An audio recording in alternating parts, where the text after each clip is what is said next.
함수를 정의할 때 또는 선언할 때 그 함수에 어떤 수식어를 붙여줄 수가 있어요. 그래서 이 붙일 수 있는 수식어들이 뭐가 있는지, 그리고 그 수식어들이 어떤 의미를 가지는지를 살펴보겠습니다. 총 4개를 소개하고 있어요. 그래서 일반 함수들은 요 4가지를 수식할 수가 있다.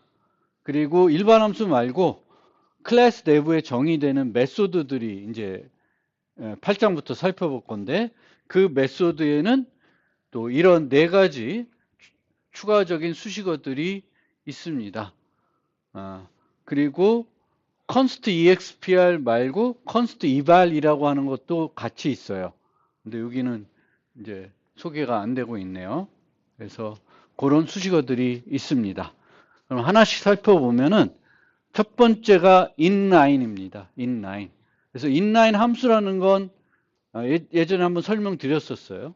원래는 함수가 실행되면 스택 프레임을 만들고 그 뭐 여러 가지 준비를 하고 그 함수가 있는 코드로 이동해 가지고 그 코드를 실행하고 다시 원래 호출됐던 위치로 되돌아오는 그런 과정을 하게 되는 건데, 그 과정이 이제 비싸다 보니까 컴파일러 최적화 기술 중에 함수 호출을 거기 가서 하는 게 아니라 그 함수의 코드를 그 자리에 넣어버리는 거죠. 그러면 그 함수에 왔다 갔다 할 때 뭐 인자를 처리한다든지 복귀 주소를 저장한다든지 스택 프레임을 만든다든지 이런 비용들이 발생을 안 하는 거죠. 그래서 우리가 이 함수는 호출하지 말고 인라인 해주세요 라고 요청하는 수식어가 되겠습니다. 수식어가 되겠고요. 그런데 인라인을 우리가 요청을 하더라도 컴파일러가 얘는 인라인 하면 안 돼, 인라인에게 적절하지가 않아, 그러면 안 해줍니다. 그래서 요즘은 이 인라인이라는 수식어가 없어도, 그리고 없어도 우리가 수식을 하지 않아도 컴파일러가 봤을 때 되게 작아, 그리고 인라인 하면은 성능 향상에 매우 도움이 될 것 같아, 그러면 자기가 인라인 해버려요. 내가 인라인 하라고 요구를 하지 않았는데도 해버립니다. 그렇기 때문에 요즘은 모던 C++에서는 인라인을 링크 코맨드로 인식한다. 컴파일러 코맨드가 아니라. 왜냐하면 컴파일러는 저 inline이라는 그 명령을 우리가 요청해도 지가 마음대로 하기 때문에 그렇습니다. 차라리 링크 커맨드에 가깝다는 의미는 얘는 ODR에 위배되더라도 신경 쓰지 마라, 이런 개념으로. 원래는 정의가 전체적으로 하나만 있어야 되잖아요. 근데 인라인 하기 위해서는 우리 컴파일러는 어떤 단위로 우리가 컴파일하죠? 소스 파일 단위로 컴파일합니다. 그럼 인라인 하기 위해서는 그 인라인 함수의 정의가 있어야 돼요. 없으면 그 코드를 거기다가 삽입을 못 하겠죠.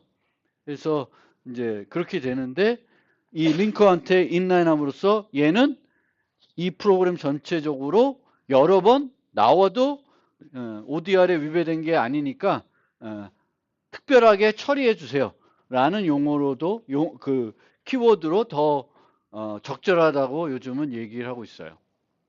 그래서 뭔지는 아시겠죠? 그리고 이제 이런 컴파일러들이 그 최적화하는 방법으로 작고 뭐 반복적으로 반복문안에서 호출된다든지 이러면은 인라인을 해버립니다.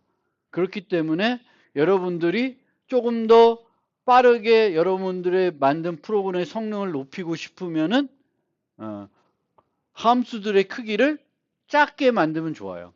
작은 함수들은 인라인 하기에 되게 적절한 거예요. 함수가 매우 길다, 그럼 인라인 하기에 좋은 건 아닙니다. 그래서 함수를 우리가 잘 모듈하고 작게 만들면 만들수록 이 최적화에, 인라인 최적화에 적용될 수 있는 여지가 많아지기 때문에 성능을 높일 수가 있습니다.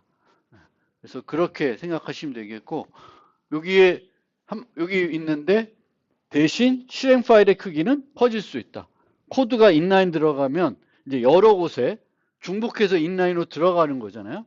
그럼 exe 파일은 커질 수는 있어요. 성능을 향상한 대신에 커질 수는 있다. 얘가 인라인 되지 않고 요 코드가 따로만 있으면 그 코드가 중복이 안 됐으니까 크기는 작아질 수는 있겠죠. 이제 그런 뭔가의 사이드 이펙트는 있습니다. 그 다음에 이 인라인한 수식어는 여기에 보는 것처럼 여기에 붙입니다. inline, int 뭐 이렇게 해가지고 수식할 때 이 no except라고 하는 거는 이 함수는 예외를 발생하지 않는다 라고 수식해 주는 거예요. 그래서 얘도 컴파일러한테 이게 보통 컴파일러가 직접 판단할 수 있으면 저 수식어를 붙일 이유가 별로 없습니다. 근데 보통 컴파일러는 판단하기가 어려우니까 우리가 대신 컴파일러한테 도움을 주는 그런 요소들이에요. 보통 수식어들은. 그래서 no except는 이 함수는 예외를 발생하지 않는다. 그리고 no except로 수식할 때에는 여기다가 넣게 돼요. 여기다가. 매개 변수 목록과 몸체 사이에다가 no except를 집어넣게 됩니다. 요 no except는 예외 처리와 관련된 거니까 8, 9, 10장에서 자세히 설명드릴 거예요. 그래서 그런 게 있다. 이렇게 알고 계시고 그때 가서 설명드리면 되겠고요. 그 다음에 static이 있습니다. 당연히 여러분도 알고 계시겠지만 이제는 한 키워드가 하나의 용도로만 쓰이는 게 아니라 여러 가지 용도로 쓰일 수가 있어요. 우리가 어떤 새로운 기능을 추가할 때 새로운 키워드를 가급적이면 추가 안 하려고 그래요. 새로운 키워드를 추가하면은 예전 코드가 올바르게 동작 안 하지 않을 수 있겠죠. 옛날에 그 키워드를 프로그래머가 다른 용도로 쓸 수 있잖아요. 그래서 새로운 기능을 우리가 언어에 추가하더라도 키워드를 새롭게 추가하지 않고 기존 키워드를 문제가 없으면 또 활용하는 거죠. 여기에 써도 별로 어색하지 않네?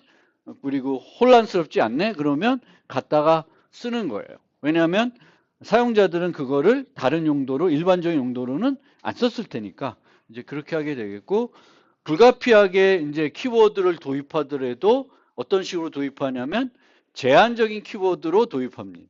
제한적인 키워드면은 특정 위치에 사용될 때만 키워드가 되고 다른 위치에 쓰면은 얘는 그냥 키워드로 인식을 안 하고 사용자가 쓰는 어떤 식별자로 인식하게 되는 거예요.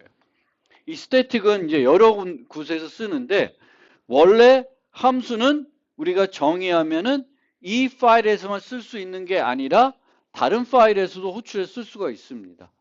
그거에 반대되는 개념으로 이 파일에서만 쓰도록 제한하고 싶을 때 이제 스태틱을 쓰게 됩니다. 스태틱. 그래서 여기서 스태틱의 반대는 extern이에요. extern. 그래서 우리가 다른 파일에 있는 전역 변수를 쓰고 싶을 때는 extern하고 선언을 해줘요. 변수를. 이 변수는 여기에 선언되어 있는 게 아니라 다른 파일에 선언되어 있는 전역 변수다. 그래서 이 extern하고의 어떤 반대되는 개념. 이 파일로만 제한하겠다. 이 스태틱이 지역 변수를 수식할 때도 있죠. 그랬을 때 이제 수명이 달라지는 거죠. 그렇죠? 원래는 지역 변수는 함수와 수명이 같아지는데 스태틱을 붙여주면 정적 지역 변수가 돼서 이제 그 수명이 프로그램 수명으로 바뀌어버리는 그런 겁니다. 그래서 스태틱. 그리고 이 스태틱은 나중에 이제 객체 지향에서 멤버 변수를 선언할 때 또 메소드 선언할 때도 스태틱을 붙이게 됩니다. 근데 스태틱을 붙이면 이제 객체 메소드가 아니라 클래스 메소드, 클래스 멤버 변수 뭐 이런 개념으로 돼요. 스태틱은 여러 군데 쓰이고 이 스태틱도 이제 여기 const expr처럼 앞부분에 수식을 하게 됩니다. 많이 쓰는지는 않아요, 스태틱을. 근데 그런 게 있으니까 알아두시면 되겠고요. 그 다음에 const expr. 요거는 이제 실행 시간에, 컴파일 시간에 평가할 수 있다라는 거예요. 그래서 이렇게 함수를 const expr로 수식을 해가지고 이런 식으로 사용을 하게 되면은 이 n을 초기화할 때 팩토리얼 10을 부르면 뭘 이용해서 부르고 있어요? 상수를 인자로 이용해서 부르고 있죠. 변수를 이용해서 부르면 그거는 실행 시간이 가야지만 실행해서 그 결과를 계산하는 형태가 되겠지만 이제 const expr로 수식된 어떤 함수를 우리가 상수 또는 상수식 컴파일 시간에 평가할 수 있는 그런 것들로만 인자로 구성해서 전달을 하면 얘는 실행 시간에 그걸 호출해서 하는 것이 아니라 컴파일 시간에 미리 계산해 가지고 대신해 주는 거예요. 그래서 실제 팩토리얼 10이라는 거를 이제 컴파일 시간에 해 놓으니까 속도는 실행 시간 하는 것보다 빨라지겠죠. 미리 해 놓는 겁니다. 그래서 const expr. 그리고 const expr 말고 또 최근에 들어온 거는 const eval이라는 게 있어요. 얘는 이 함수는 실행 시간에도 호출할 수 있고 컴파일 시간에도 호출해 쓸 수 있어요. 인자가 뭐냐에 따라서 컴파일 시간에 호출하기도 하고 실행 시간에 호출하기도 하는데 const eval은 얘는 무조건 그 컴파일 시간에만 호출하는 함수다라고 만들어 놓는 거예요. const eval. 그래서 그렇게 하게 되겠고 이 수식을 할 때 이제 함수 선언에만 하는 게 있고 이제 양쪽에 다 해야 되는 경우가 있으니까 좀 구분해서 보실 필요가 있고요. 이런 경우에도 이제 함수 선언이 있고 함수 정의가 있을 수 있는데 함수 선언이 없고 정의만 있을 수 있잖아요. 그럼 그때는 저 수식어를 붙일 수 있습니다. 근데 둘 다 있다. 그러면 선언에만 붙여야 돼요. inline, static 같은 경우에는. 그래서 크게 여러분들이 알아두셔야 될 거는 const expr만 좀 알아두시면 되겠습니다. inline은 여러분들이 굳이 수식을 안 해도 된다. 근데 혹시나 그 inline 하는 게 목적이 아니라 얘를 이제 여러 곳에 뭔가 필요해서 중복하기 위해서 이제 그럴 경우도 많지는 않겠지만 이제 ODR에 위배될 수 있기 때문에 그게 걱정이 돼서 이제 inline 붙여놓을 수도 있겠죠. 그럴 때는 이제 쓰실 수 있을 텐데 지금은 inline을 붙이든 안 붙이든 이제 컴파일러가 최적화를 합니다. inline 최적화를 하기 때문에 여러분들이 inline이라는 거를 함수를 정의할 때 많이 쓰실 필요는 없어요. inline이 또 다른 용도로도 쓰이긴 하는데 그때 말고 이제 함수를 수식할 때는 굳이 쓰실 필요 없고 no except는 이제 알아두실 필요가 있고 많이 쓰실 텐데 이제 그거는 또 10장 가서 설명드릴 테니까 이제 함수를 정의할 때는 이제 const expr만 좀 기억해 두시고 필요할 때 활용하시면 되겠습니다. 그래서 함수들을 내가 얘를 상수인자로도 자주 호출할 수 있는 함수 같다. 그러면 const expr를 써놓으면은 이제 많은 경우에는 컴파일 시간에 불러서 쓰는 게 아니라 이제 컴파일 시간에 해버리겠죠. 그러면 inline 하는 것보다 훨씬 효과적이죠. 코드를 여기다 집어넣는 것도 아니고 그냥 실행을 해서 계산해가지고 컴파일 시간에 계산해서 값으로 바꿔버리는 거죠. 그래서 그렇게 보시면 되겠습니다. 자, 그 다음에 이제 두 개를 더 살펴볼 텐데 람다 표현식하고 범용 프로그래밍. 요 내용들은 조금 C++의 이제 고급 내용이에요. 일반적으로 뭐 요즘은 람다 표현식을 많이 쓰긴 하지만 그렇습니다. 그래서 고급스러운 내용이다. 그래서 함수형 프로그래밍이라는 개념이 있어요. 그래서 함수형 프로그래밍에서는 함수를 일반 데이터와 똑같이 취급합니다. 그러니까 일반 데이터와 똑같이 취급한다는 건 함수를 다른 함수의 인자로 전달할 수가 있고 함수의 결과로 함수를 반환할 수 있고 함수를 변수에 저장할 수 있습니다. 그게 이제 함수형 프로그래밍의 어떤 되게 기본적인 개념이라고 보시면 돼요. 그래서 일반적인 데이터로 취급할 수 있다. 함수를. 근데 실제 C에서는 그리고 C를 확장한 게 C++이니까 이미 함수 포인터라는 걸 이용해서 C에서도 함수를 일반 데이터처럼 처리할 수 있었어요. 처리할 수 있었는데 이제 C++ 11부터는 람다 표현식이라는 거를 이제 추가를 한 거예요. 그래서 람다 표현식은 뭐냐면은 함수를 간략하게 표현식 형태로 정의하는 거예요. 그럼 왜 간략하게 표현식 형태로 정의하냐면 이런 식으로 함수를 호출할 때 전달하기 위해서 그래요. 함수를 호출할 때 함수를 전달하고 싶은데 기존처럼 미리 정의해 놓고 걔의 주소를 전달하는 게 번거로울 수 있고 한 번만 쓰는 거고 여기서 쓰고 이제 안 써. 아주 간단해. 그래서 그럴 경우에는 이렇게 여기다가 써주는 게 편하기 때문에 이제 이런 거를 하는 거예요. 그래서 이게 바로 람다 표현식이다. 함수를 아주 간략하게 정의하는 거예요. 그래서 간략하게 정의하는데 원래 함수를 정의할 때와 차이가 없이 다 필요한 건 있어야 되는 거죠. 함수를 정의한다는 거는 이제 반환 타입, 함수 이름, 매개 변수 목록, 함수 몸체가 있어야 되죠. 근데 람다 표현식은 이 중에 뭐가 없냐면 함수 이름이 없어요. 우리가 별도 정의하면 함수 이름을 줘야 되겠지만 얘는 요때 쓰고 마는 거예요. 이런 식으로 포인트 11 해서 했잖아요. 요 변수는 이름을 줬잖아요. 왜 이름을 줬냐? 우리가 뒤에서 막 쓰기 때문에. 근데 얘는 뒤에서 쓸 일이 없어서 그냥 여기서 만든 거예요. 그럼 얘는 이름이 없는 변수죠. 이름이 없는 애죠. 뭔가 만들었는데 이름이 없어. 그런 애예요. 이름이 없는. 그래서 이런 애들이 함수도 마찬가지로 내가 여러 번 호출해 쓰려 그러면 이름을 줘야 되겠지.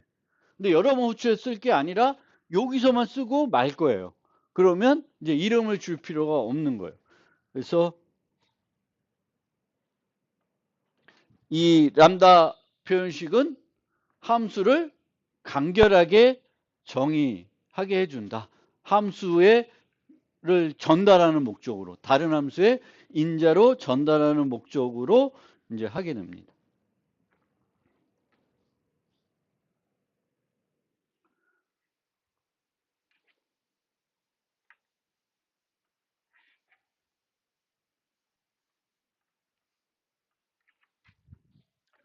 요거 갖고 좀 옛날 얘기를 좀 해보면 C에서는 원래 함수 포인터를 이용해서 함수를 데이터처럼 처리할 수 있었어요. 근데 그 문법이 간단하지 않고 좀 느끼기에 복잡한 거죠. 그래서 여기에 보면 이런 표현이 있는데 원래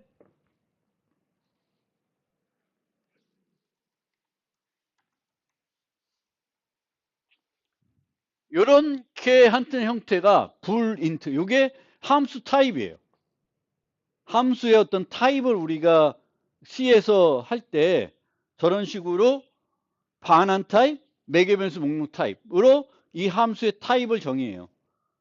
이름이라는 건 우리가 부를 때 필요한 거지 그 이름을 뭘 짓냐에 따라서 그 함수의 타입이 달라지는 건 아니겠죠. 그래서 이 함수는 불을 반환하고 인트를 하나 받는 애예요. 그래서 이런 타입이 있는데 얘에 대한 이 함수의 포인터, 주소를 얻고자 하는 거죠. 그래서 이제 이런 식으로 표현을 해요. 그 함수 포인터를 정의하고 싶으면 이렇게 표현합니다. 여기서도 우리가 선언할 때 이 나오는 기호들은 연산자는 아니지만 여러 개가 나오면은 그걸 연산자처럼 해석을 한다 그랬죠. 그래서 이 함수 호출이 이 별표보다 더 우선순위가 높아요. 왜냐하면 프리픽스, 포스픽스니까 이런 식으로 별표 fn 할 수는 없어요. 가로해서 해야 돼. 왜냐하면 f는 포인터니까 f의 포인트를 가면 함수 주소이겠죠. 그 주소에 n을 전달해라. 이렇게 되는 거죠. f라는 함수를 호출하고 그 결과에 주소를 반환하는데 그거를 역참조해라. 이게 아니거든요. 함수 f는 포인터니까. 그래서 이런 식으로 돼야 돼요. 그래서 실제 우리가 선언할 때는 이런 식으로 선언을 합니다. 옛날 이제 C에서 뭐 C++에서 할 수도 있죠. 그래서 저렇게 선언하고 그러면 이런 함수를 만들 수가 있는 거예요. 이런 함수는 어떤 함수예요? 함수를 인자로 받죠. 어떤 함수가 함수를 인자로 받으면 이 함수는 어떻게 되냐면 여러 가지 기능을 할 수가 있어요. 하나만 정의했는데 한 가지 기능만 하는 게 아니라 여러 가지 기능을 할 수 있어요. 기능이 뭐에 따라 달라질까? 이 함수에 뭘 전달하느냐에 따라서 이 f라는 함수의 기능이 달라지는 거죠. 우리가 함수를 다중정의할 수가 있어요. 똑같은 함수를 다중정의할 수 있고 범용함수를 만들어서 여러 타입을 처리하도록 만들 수도 있어요. 근데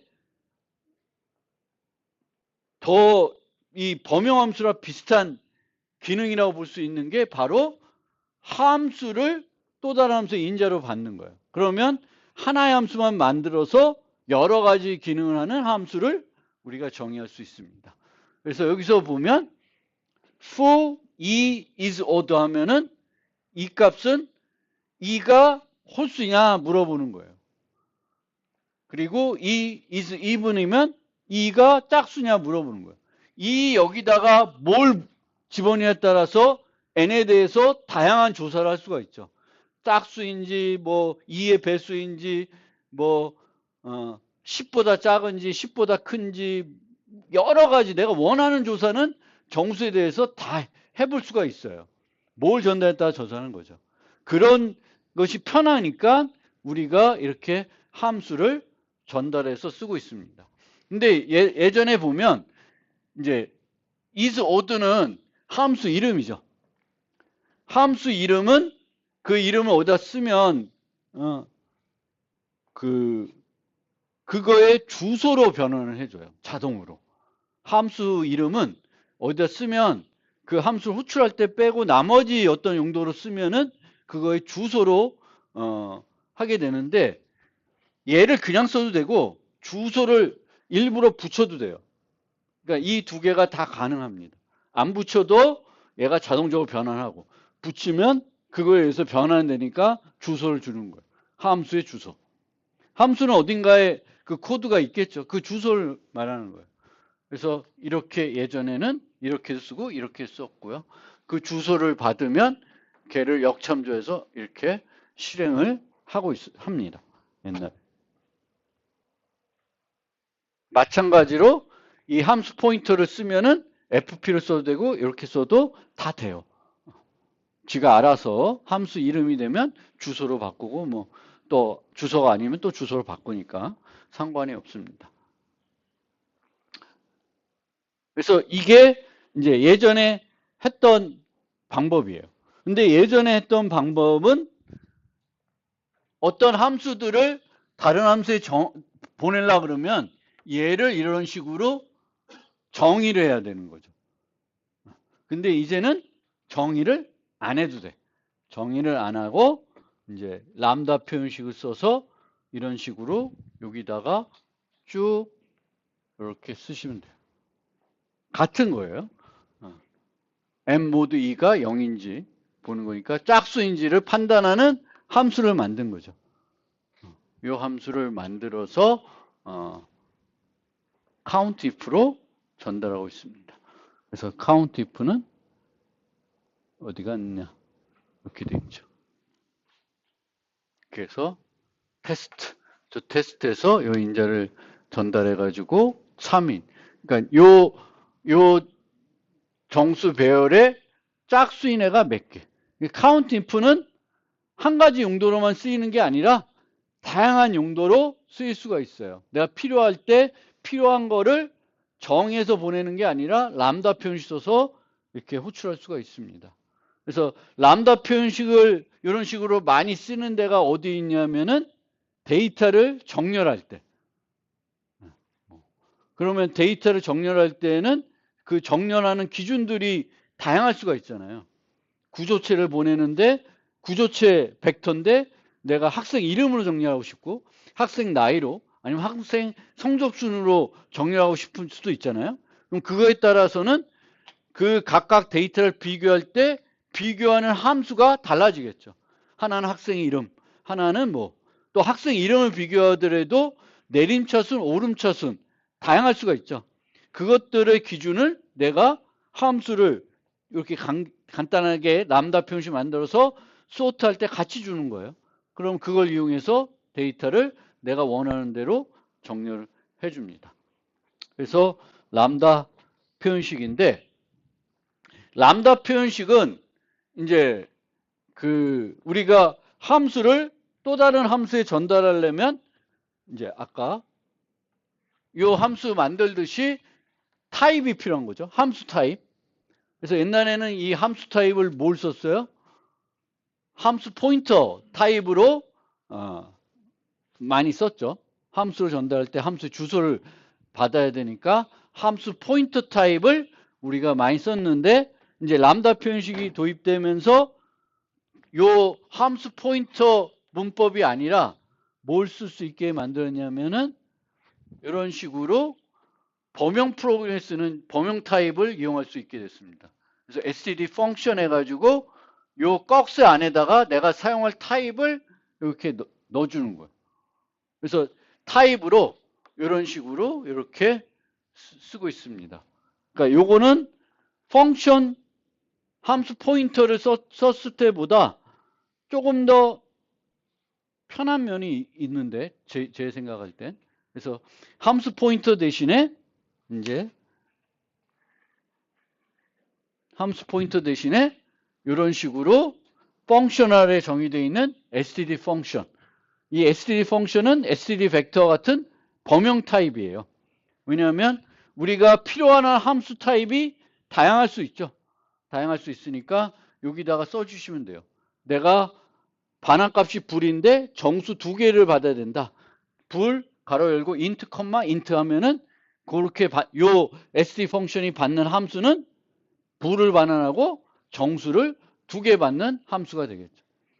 그래서 요걸 이용해서 조금 더 편하게 함수 타입을 우리가 표시할 수 있다. 그래서 이 함수 타입을 반환 타입으로, 매개 변수 타입으로, 변수 타입으로 쓸 수 있고, 그런 타입의 람다 표현식을 유지할 수가 있는 거죠. 람다 표현식을 전달할 수가 있고. 그래서 람다 표현식은 이런 형태로 구성이 됩니다. 그래서 꼭 필요한 게 이 매개 변수 목록과 몸체예요. 매개 변수 목록과 몸체. 그래서 매개 변수 목록과 몸체는 원래 이런 함수 정의할 때와 차이가 없어요. 차이가 없고, 여기다가 요 기호를 이용해서 리턴 타입을 쓸 수 있습니다. 이런 식으로 쓸 수 있는데 안 써. 거의 생략을 많이 합니다. 뭐 안 해도 충분히 컴파일러가 좋아져서 다 정확하게 어떤 타입 반환할지 알 수 있거든요. 정확하게 판단할 수 있기 때문에 쓸 수 있지만 안 씁니다. 안 쓰고 이렇게 써요. 그리고 앞에 요 캡처 부분이 있는데, 이 캡처 부분은 원래 함수를 정의하면 이 함수는 뭐만 써야 돼요? 매개 변수와 지역 변수만 써서 구성을 해야 될 거 아니에요. 그렇죠? 근데 지금 여기에 있는 n이라는 변수는 누구 거예요? 이 람다 표현식 함수 게 아니죠. 밖에 거를 안에서 쓰고 있어요. 그래서 람다 표현식이 정의된 영역에 있는 지역 변수, 뭐 매개 변수, 뭐 이런 애를 내가 람다 표현식 안에서 쓰고 싶으면은 캡처라는 걸 해야 돼요. 그걸 갖고 와야 되거든요. 그러니까 우리는 캡처한다 하지만 실제로는 걔를 뭔가 인자로 전달한다고 생각해, 우리 대신 뭔가 내부적으로 전달해 준다고 생각하시면 돼요. 여기에는 없지만 n을 여기다가 하나를 더 우리 몰래 넣어서 준다, 이런 식인 거고, 이 n을 캡처하는 방법들이 두 종류가 있어요. 복사로 이걸 받을 수도 있고 참조로 받을 수도 있는데, 그거에 따라서 이제 이 캡처에 쓰는 문법들이 조금 다릅니다. 이퀄을 쓰면 복사 방식이에요.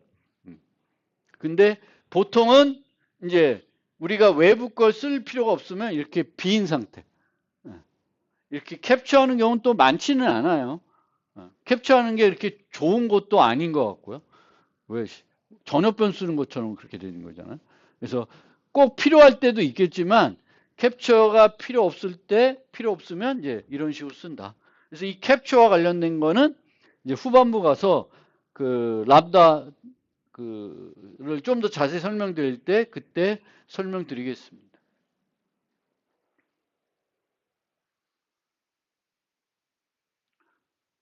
그래서 얘는 함수를 받는 애고 얘는 함수를 반환해 주는 애예요. 그래서 우리가 이런 함수들을 고차함수라 그래요. 고차함수.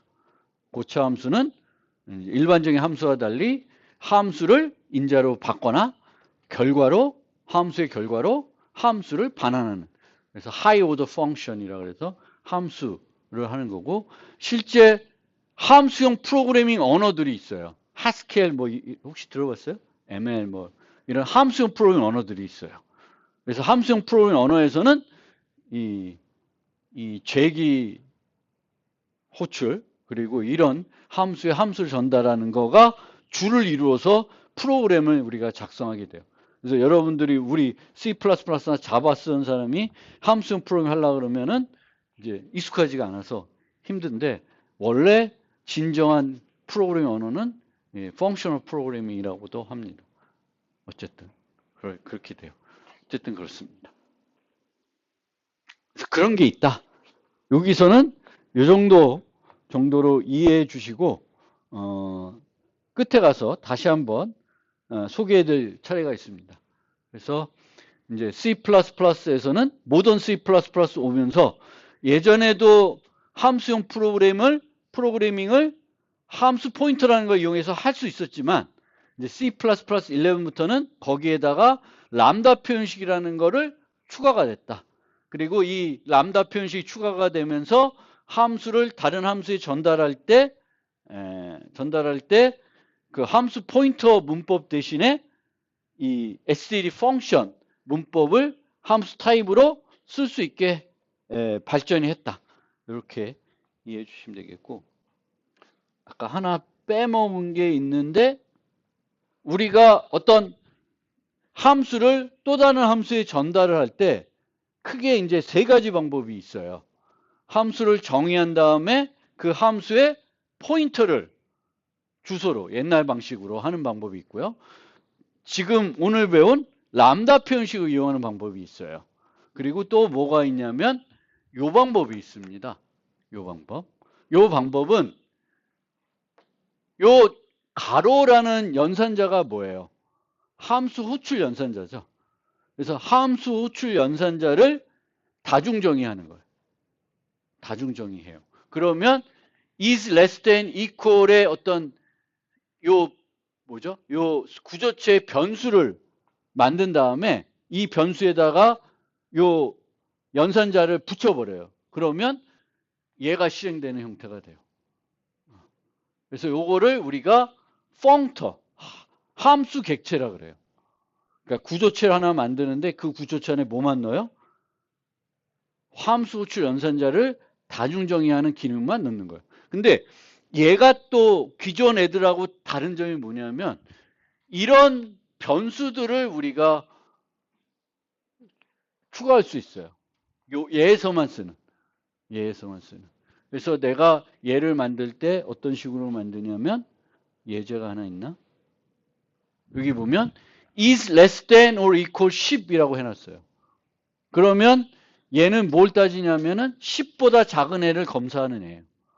그럼 얘는 내가 여기다가 100 쓰면 100보다 작은지 5 쓰면 5보다 작은지 그래서 이 함수를 펑터로 만들면서 이 함수가 하나로 고정된 게 아니라 아까 하나 만들면 10보다 작은 건 쉽게 만들 수 있는데 뭔가 하나를 더 줘야 되는데 얘는 이런 식으로 할 수가 있습니다. 어쨌든 세 종류가 있다. 그 정도만 오늘은 펑터도 언제 설명드리냐면 요거는 여기 쓰인 거 13장에 가면 이제 연산자들을 다중정의하는 문법들을 소개할 텐데 그때 가서 자세히 소개할게요. 근데 이제 방금 설명드렸듯이 함수를 우리가 데이터로 처리하는 방법에는 함수 포인트를 이용하는 방법, 펑터를 이용하는 방법, 람다 표현식을 이용하는 방법 세 가지가 C++에 존재한다. 그래서 이제 C++에는 람다 표현식이 도입되기 전에는 얘를 더 많이 썼어요. 함수 포인터는 C 때 좀 거의 썼고요. 거의 안 쓰고 얘를 많이 썼는데 이제는 쟤와 이제 그 람다 표현식을 많이 쓰죠. 여러분 C++ 프로그램 할 때 함수 포인터는 거의 안 쓰고 그렇습니다. 그 다음 범용함수. 그래서 그 어떤 함수가 이름이 있는 어떤 함수를 만들어야 되는데 얘는 여러 가지 타입을 받을 수 있어야 돼. 정수도 받을 수 있어야 되겠고 문자열도 받을 수 있어야 되겠고 뭐 부동소수도 받을 수 있어야 되고 뭐 다양한 걸 받을 수 있어야 돼요. 근데 뭘 받는지에 따라서 함수 이름은 같지만 안에 그 몸체는 다 달라. 다 다르면은 걔는 뭘 해야 되냐면 함수를 다중정의해야 돼요. 그러니까 똑같은 이름의 함수인데 foo해서 int 받는 거, foo해서 double 받는 거, foo해서 문자열 받는 걸 다 만들어줘야 돼요. 함수 다중정의. 그런데 그렇지 않고 int를 받나, double을 받나, string을 받나, 뭘 받나 이 몸체가 같아요. 그러면 얘를 5개를 막 다중정의하면은 얘도 코드 중복처럼 느끼는 거잖아요. 그래서 그럴 때는 우리는 뭘 쓰냐면 범용함수로 만드는 거예요. 범용함수로 하나를 만들어요. 근데 내가 여러 종류의 타입을 받아야 되니까 하나로 고정해 놓으면 안 되겠죠. 정의할 때. 그래서 뭘 하게 해주냐면 타입 매개 변수라는 걸 가지고 프로그램할 수 있어요. 타입 매개 변수. 그래서 t라는 게 무슨 타입일지 모르겠지만 요 t라는 타입을 써서 코드를 구성하는 거예요. 그러면 실제 사용할 때는 이 t를 int로 쓸 수도 있고 double로 쓸 수도 있고 std string으로 쓸 수도 있고 뭐든지 쓸 수가 있어요. 학생으로 쓸 수도 있고 강아지로 쓸 수 있고 그렇습니다. 그래서 알고리즘까지 같으면 우리는 다중정의하는 게 아니라 범용함수를 만들게 됩니다. 그래서 범용함수를 만들 때는 이런 식으로 함수를 정의하기 전에 템플릿 해놓고 꺽쇠 열고 type name t 또는 class t 이렇게 쓰게 됩니다. 타입 매개변 선언하는 거예요. 타입 매개변수를 여기서는 하나예요. 요 함수를 정의할 때 내가 필요한 타입 매개변수는 하나예요. 근데 타입 매개변수가 하나가 아니라 여러 개가 필요할 수도 있어요. 그럴 때는 type name t, u, type name v 이렇게 해서 두 개를 써서 프로그램할 수도 있습니다. 그러면 사용할 때 u는 무슨 타입, v는 무슨 타입으로 쓸지를 이제 지정해 줘야 되겠죠. 그래서 여기서처럼 세 값 중에 가장 큰 값, 이 세 값 중에 가장 큰 값을 찾는 건 다 똑같다는 거죠. 알고리즘이 변할 필요는 없어요. 뭐가 오든지 간에 필요가 없어요. 그래서 이제 이렇게 만들면 이렇게 써요. 그럼 얘는 3.5, 2.6, 7.4니까 더블로 쓴 거죠. 그래서 타입 인자로 더블을 쓴 거고 얘는 정수를 쓴 거예요. 그래서 이렇게 만들어 놓고 내가 이렇게 두 개를 쓰면 컴파일러는 뭘 하냐? 요 함수를 두 개 만들어요. 나는 하나만 만들었지만 컴파일러는 두 개를 만듭니다.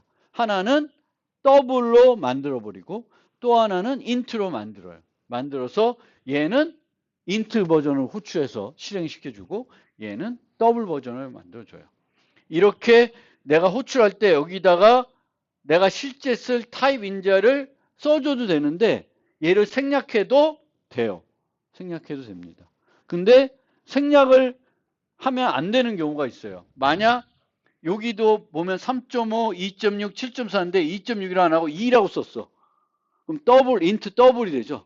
그러면 원래 TTT니까 다 똑같아야 되잖아. 근데 똑같지가 않아요. 그러면 얘로 매핑이 안 돼요. 그럴 때는 여기다가 뭐 int 더블로 써주면 아까 2가 2.0으로 자동적으로 바뀌어서 더블용으로 호출하겠죠.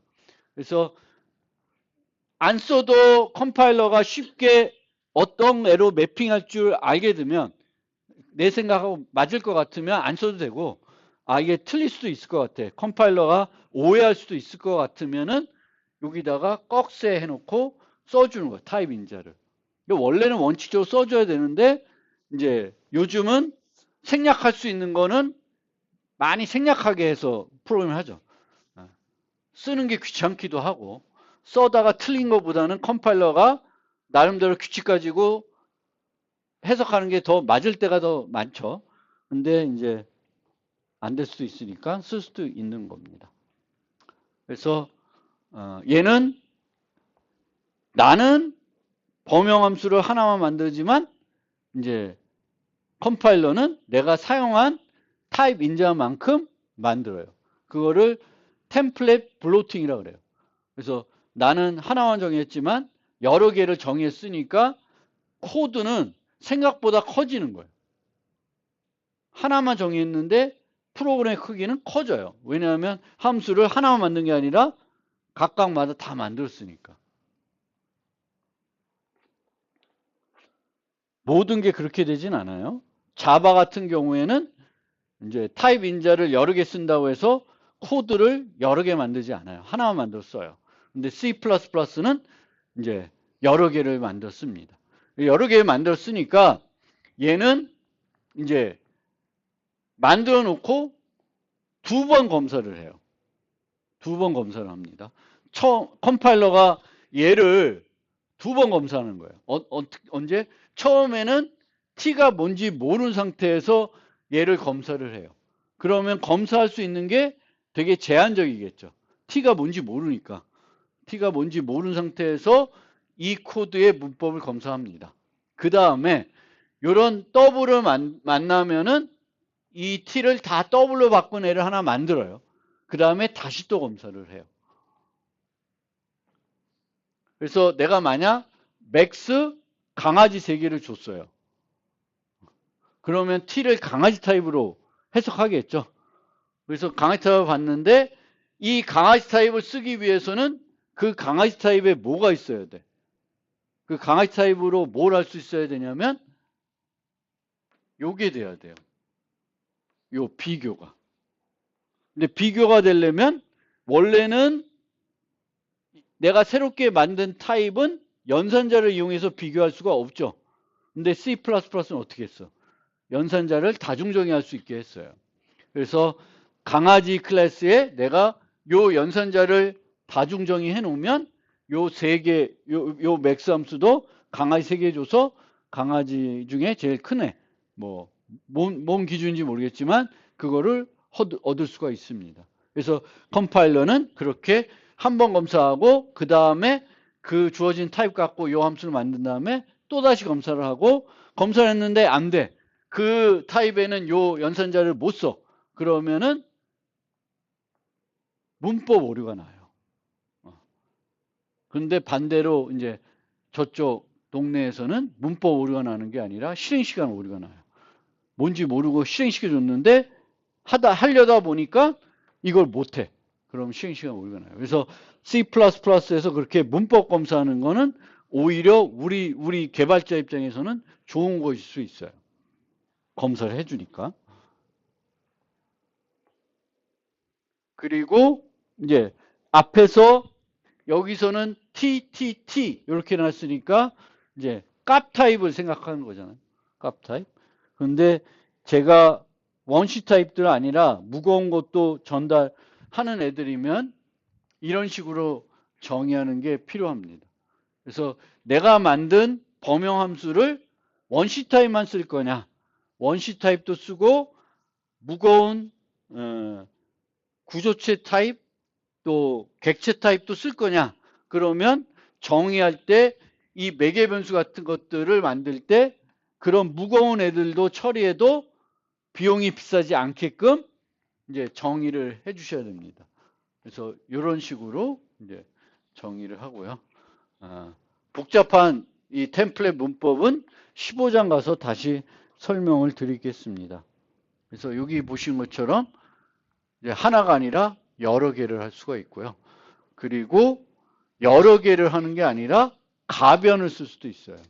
점점점으로. 가변. 그리고 이제 이런 범용함수를 만들 때는 가변 인자를 받는 그 함수를 되게 쉽게 만들 수가 있습니다. 그래서 이렇게 점점점으로 만드는 거예요. 그리고 쓸 때도 점점점 만들어서 쓸 수가 있습니다. 근데 이제 이런 애를 처리하려고 그러면 얘를 여기서 또 부르고 또 부르고 또 부르고 또 부르고 또 부르고 그런 재기적으로 부르는 거거든요. 근데 재기적으로 부르다 보면 이제 함수 얘를 하나씩 잘라서 먹고 쓰게 돼요. 잘라서 하나씩 빼게 되는 거거든요. 그럼 이제 가다 보면 이제 매개 변수가 몇 개만 남을까? 하나가 남겠죠. 그러면 얘를 부르는 게 아니라 얘를 불러요.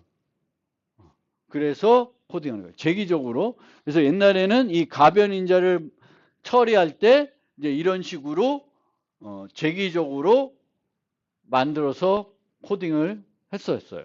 근데 지금은 이렇게 안 해도 되게끔 또 폴더 익스프레션이라는 접기 표현식이라는 게 들어와서 저런 식으로 프로그램하지 않아도 되게끔 되어 있습니다. 어쨌든 이제 템플릿, 범용함수를 만나게 되면 가변인자 함수를 만들기가 되게 편하다. 우리는 여기서는 원래 이 .u라고 하는 거는 똑같은 t가 여러 개 나오는 게 아니에요. 다양하게 나올 수도 있어요. 물론 여기서는 정수들을 10개 나열하는 것, 7개 나열하는 것, 뭐 이런 거를 생각한 건데 이 가변인자는 실제 다양한 타입을 받을 수가 있어요. 그래서 그거는 좀 복잡한 얘기니까 뒤에 가서 설명드리겠고요.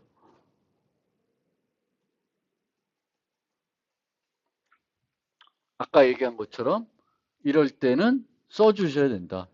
뭐, 더블로 해석해야 될지 인트로 해석할지 컴파일러는 결정 못하니까 여러분이 대신 결정을 해주셔야 되겠고 이제는 이제 20부터는 이런 애들을 이렇게 템플릿 없이 오토를 쓸 수가 있습니다. 그래서 매개 변수에 오토가 들어가면은 얘는 범용함수가 돼요. 이 x가 어떤 타입일지 상관없다.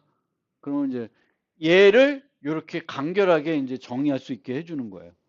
그런데 요때 주의해야 될 건 여기서는 t를 썼으니까 첫 번째 인자, 두 번째 인자 반환 타입이 여기서는 어때요? t예요. 세 개가 같아요. 그거가 보장이 돼요. 근데 오토를 해놓으면 보장이 안 되는 거예요. 그래서 이 오토와 이 오토가 이제 같은 타입이 안 돼도 문제가 없는 거지. 위에서는 무조건 일치하게 됩니다. 그래서 오토가 매개 변수에 쓰이는 개수가 하나, 두 개면 얘는 얘로 바꾸라. 그러면 템플릿 타입 네임 U, 템플릿 타입 V 해가지고 여기 U, V 이렇게 바뀌는 거예요. 그러니까 타입이 오토의 개수만큼 매개 변수에 있는 오토의 개수만큼 늘어나는 거예요. 그래서 그런 건 주의해야 된다. 오토를 써서 간결하게 범용 프로그램 할 때는. 그리고 마지막 슬라이드인데 이제 함수로 배웠으니까 우리가 C++에서 프로그램 할 때 아니면 C++가 아니어도 어떤 언어를 이용해서 프로그램 할 때 그 언어들은 다 표준 라이브러리가 있겠죠. 그러면 표준 라이브러리에 있는 기능이면 내가 구현할 수 있다 하더라도 표준 라이브러리를 이용해서 쓰는 것이 간결하고 강건성도 높일 수 있고 좋습니다. 그래서 이런 맥스라는 것도 내가 충분히 구현할 수 있죠. if문 갖고 비교해서 크면 바꾸고 안 크면 안 바꾸면 되는 거잖아요. 근데 이런 애들도 그냥 std max라는 이런 알고리즘에 있는 유틸리티에 있는 것들. 그래서 C++에 보면 알고리즘 헤더가 있고 유틸리티 헤더가 있어요. 그 두 개 있는 함수들은 여러분들이 잘 보고 필요할 때 그냥 갖다 쓰실 수 있어야 됩니다. 그래서 알고리즘의 표준 라이브러리에 있는 것들을 우리가 잘 활용할 줄 알아야 된다. 그리고 이제 C++ 잘하려면 벡터를 잘 쓸 줄 알아야 되겠고, 또 이제 아까 범용함수 살펴봤지만 이제 표준 라이브러리에 있는 함수들, 클래스들은 대부분 다 뭐겠어요? 범용 클래스, 범용 함수예요. 즉 여러분들이 프로그램 하면서 범용 함수나 범용 클래스를 정의할 일은 거의 없어요. 하지만 프로그램 하다 보면 라이브러리 있는 걸 갖다 쓰니까 많은 경우 범용 함수, 범용 클래스를 가져다가 쓰는 거예요. std 벡터를 쓰는 것도 std 벡터도 범용 클래스잖아요. 그래서 std 벡터 꺽쇠하고 int 하면은 타입 인자로 내가 뭘 쓰겠다? int를 쓰겠다. 그럼 벡터 안에 동적 배열로 int 배열이 만들어져서 거기에 내 데이터들이 유지되는 거죠. 그래서 범용 프로그래밍을 여러분들이 직접 범용 클래스나 범용 함수를 만들지 않더라도 그 문법을 잘 알고 라이브러리에 있는 거를 잘 쓸 줄 알아야 됩니다. 그게 중요합니다. 여기까지.